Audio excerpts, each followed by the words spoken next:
नमस्कार दोस्तों, मैं सुनील कुमार आपका फिर से स्वागत करता हूं आपके अपने चैनल क्या ऐसा होता है में। दोस्तों, आज मैं आपको काल सर्पदोष के बारे में एक बेहद जरूरी जानकारी दे रहा हूं। बहुत से लोग इस चीज को जानने के लिए जगह जगह सर्च करते हैं, लोगों को फोन करते हैं कि भाई मैंने काल सर्पदोष की पूजा कराई और कितने दिन में आपको अच्छे परिणाम मिलेंगे। मेरे पास भी एक व्यूअर का फोन आया था, उन्होंने मुझसे पूछा कि आप मुझे एक बात बताइए कि काल सर्प दोष की पूजा कराने के कितने दिन बाद आपको अच्छे परिणाम मिले थे। तो दोस्तों, सबसे पहले मैं आपको एक बहुत जरूरी बात बता रहा हूं। देखो, अगर कोई कार्य फल की इच्छा के लिए किया जाता है तो फल हमें उतना ही विलंब से मिलता है। जैसे कि आपने गीता में पढ़ा होगा या सुना होगा किसी से कि कर्म किए जा फल की इच्छा मत करे इंसान। ये है गीता का ज्ञान। अगर आप किसी कार्य को अगर फल की इच्छा से कर रहे हो, अगर आप अपने बच्चे को भी जो शिक्षा दे रहे हो, पढ़ाई करा रहे हो या संस्कार दे रहे हो एक अच्छे फल के लिए कि भाई अच्छा फल मुझे मिलना है, तो आपको बहुत तकलीफ होने वाली है, क्योंकि फल आपने पहले से ही सोच लिया। इसीलिए फल की इच्छा मत करिए।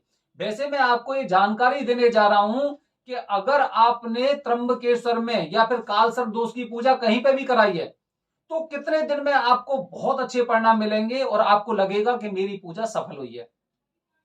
दोस्तों, मैं आपको बताने जा रहा हूं, क्योंकि जब आप काल सर्प दोष की पूजा कराते हैं तो उसके परिणाम एक हफ्ते मतलब 7 दिन से आने शुरू हो जाते हैं और वो करीब 5 साल तक आपके वो परिणाम आ सकते हैं। वो डिपेंड करता है कि आपकी चीजों पर, आपके कार्यों पर कि किस तरह से आपने पूजा कराई है, किस तरह से पूजा की है या फिर क्या काम किया है।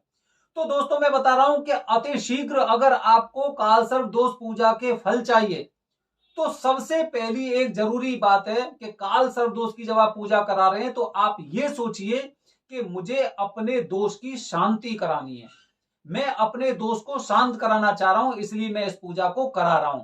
फल की इच्छा मत सोचिए। दूसरा दूसरी बात बता रहा हूं, अगर आपने त्र्यंबकेश्वर में काल सर्प दोष की पूजा कराई है, फिर भी आपको मैं बता रहा हूं आपको कि एक हफ्ते में आपको अच्छे परिणाम शुरू हो जाते हैं। लेकिन अगर आपको अतिशीघ्र अच्छे परिणाम चाहिए तो कुछ पॉइंट बता रहा हूं मैं आपको, उन पॉइंट्स का हमेशा ध्यान रखना जब भी आप काल सर्प दोष की पूजा करा रहे हैं। पहला पॉइंट, जैसे अभी मैं आपको बता चुका हूं कि फल की इच्छा से आप कार्य को मत करिए। दूसरा जो बेहद जरूरी कार्य है, बेहद जरूरी, महाशमशान क्षेत्र त्र्यंबकेश्वर जो नासिक डिस्ट्रिक्ट में है, वहां पर काल सर्प दोष की पूजा जब कराई जाती है तो उसका 100% हमें सफल परिणाम मिलता है, अच्छे फल मिलते हैं। तो आप प्रयास करिए कि आप पूजा त्र्यंबकेश्वर में ही कराएं, मुक्ति क्षेत्र में कराएं।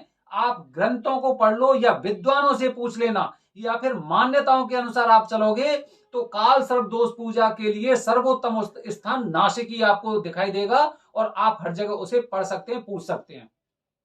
अगला तीसरा पॉइंट बता रहा हूं दोस्तों आपको कि कालसर्प दोष की पूजा के लिए अच्छे परिणाम के लिए आपको जो 40 दिन के मैंने आपको नियम बताए हैं, उन नियमों का आपको एकदम पूरे पूरे तरीके से, पूरे तन से मन से उन नियमों का पालन करना है। जो 40 दिन के मैंने आपको नियम बताए थे, क्या खाना है क्या नहीं खाना है, ये सारी बातें आपको पता होनी चाहिए। इसके बाद का बहुत अतिशीघ्र फल पाने का अगला उपाय मैं बता रहा हूं। ये सारे काम जब एक साथ होते हैं तो एक हफ्ते में आपको अच्छे परिणाम मिलने लग जाते हैं। अगला पॉइंट है कि जब आप कालसर्प दोष पूजा करा के त्र्यंबकेश्वर से अपने घर आ जाते हैं तो आपको एक कार्य बेहद जरूरी करना है कि आपको सुबह उठकर भगवान शिव के मंदिर में जाकर आपको एक लोटा जल आपको शिवलिंग पर अर्पित करना है। और ये बात आपको विशेष ध्यान रखनी है कि वो जल आपको अपने घर से ही लेके जाना है। आपको ये नहीं सोचना है कि भाई वहां पर मंदिर है तो वहां से हम जल ले लेंगे और भगवान शिव पर अर्पित कर देंगे। अगर आप अपने घर से जल लेके जाते हो और एक आप मंदिर से जल लेकर चढ़ाते हो, उसमें हजारों और लाखों गुना का अंतर होता है। तो इसलिए जब भी जल चढ़ाओ शिवलिंग पर तो आपको घर से जल लेके जाना है और प्रयास करना कि उसमें थोड़ा सा दूध मिला हुआ हो, तो बेहतर परिणाम देता है, एकदम आश्चर्यजनक, कि आप भी ये कहोगे कि हाँ भाई बहुत अच्छे परिणाम मुझे मिल रहे हैं। और सबसे अंत में मैं बता रहा हूं आपको कि जो भी लोग कालसर्प दोष की पूजा त्र्यंबकेश्वर में करा के आए हैं और वो फल की इच्छा भी नहीं कर रहे और वो रोजाना 40 दिन के नियमों का अच्छी तरह से पालन कर रहे हैं, फिर उसके बाद वो भगवान शिव पर जल भी अर्पित कर रहे हैं, तो उसके बाद रह जाता है सिर्फ एक कार्य। और वो एक कार्य क्या है कि काल सर्प दोष के लिए जो नाग मंत्र होता है, नाग मंत्र का आपको सुबह सुबह जब भी आप भगवान शिव के मंदिर में जा रहे हैं तो उस मंत्र का आपको उच्चारण करना है। वो मंत्र मैं आपको बता रहा हूं, ओम अनंतम वासुकी शेषम पद्मनाभम च कंबलम शंखपालम धृतराष्ट्रम कालियम तक्षकम तथा एतानि नवनामानि नामानां च महात्मनां सायंकाले पठे नित्यं प्रातः काले विशेषते तस्मै विस्भयं नास्ति सर्वत्र विजयी भवेत्। ये मैंने आपको तरीके बताए हैं कि अगर ये मेरा दावा है और मेरा खुद का विश्वास भी है, मैंने भी पूजा कराई है त्र्यंबकेश्वर में काल सर्प दोष की, अपनी भी कराई है, अपने बेटे की भी कराई है। और अगर आप इन नियमों का अच्छी तरह से पालन करेंगे तो एक हफ्ते से आपके जो रास्ते बंद है ना, कुंडली में जो राहु और केतु ने आपके सारे ग्रहों के प्रभाव को खत्म कर रखा है, तो ये मान लो आप कि अब उनका प्रभाव खत्म होके जो बीच में ग्रह बने हुए थे वो ग्रह अपना अच्छा परिणाम आपको देंगे। राहु देव शांत होंगे, राहु शांत होंगे, केतु का प्रभाव कम होगा। काल की पूजा आपने करा ली, 9 नाग की पूजा करा ली, उनको भी शांति मिली, फिर फल तो मिलना ही है। जब सारी बाधाएं आपने खत्म कर दी तो फिर फल तो आपको मिलना ही है।